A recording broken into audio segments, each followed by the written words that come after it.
My name is Mike. I'm at Highland Hill Farm. Today is January 8th, I believe, and we are trimming green giants in the field. This right here, this is a good example of a green giant that we had in the field. We planted this tree 2 years ago. It was about 8 inches tall when we planted it in a 1-quart container. And this is the first time we are pruning it, so you can see that it did grow fairly fast for us. There was 2 full growing seasons that's been in the ground now. So we should have trimmed it last year, but sometimes on nurseries we get so busy with work that we just don't get everything done, and that's why we're out here and it's maybe 10 degrees and we're trimming trees. But this is a green giant, and this is a good one to go over because it has everything that I really want to discuss about on what I think is important for the Arborvitae. And I like our Arborvitae to have one central leader to it. That's the #1 thing that I want. I don't even care if it's sparse or anything like that, just one leader. But this one here has a second leader growing up on it. And we want to take care of that so it doesn't become a competitor or a dual leader or a co-dominant leader or whatever other word you want to use. So when we first start out, we'll go over to a spot where real nice branch union's at and cut off the piece that we want to get rid of. That way we have one leader, very defined. There's no any ifs or ors about it. So we got our one leader. Now since it's a little bit thin and not many people really like to have a real thin tree, we're going to go through and we're going to prune this guy down. And I could either cut it here for a light prune or here for a little bit heavier of a prune. But since this is so sparse, we're going to do a little heavier of a prune.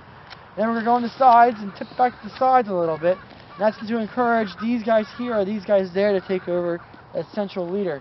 The closer that the central leader is, the new leader coming in, to the old leader, the stronger it will be. So we're kind of hoping that this one here will take it, but if not, we have a couple extra spares to take care of it.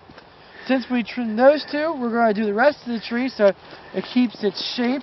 And not all Arborvitaes are the same, and each grower that you go to has a different ratio of height to width that the trees are. And for these guys here, these are spacing, very nice spacing. As you can see, the row spacing between each tree is grand. So these guys here will probably become a little bit larger of a tree, maybe like around 8, 9, 10 foot tall. And that'll be there in maybe like 2 to 3 more years they'll be there. And so we go through, we just trim off a little bit of the sides.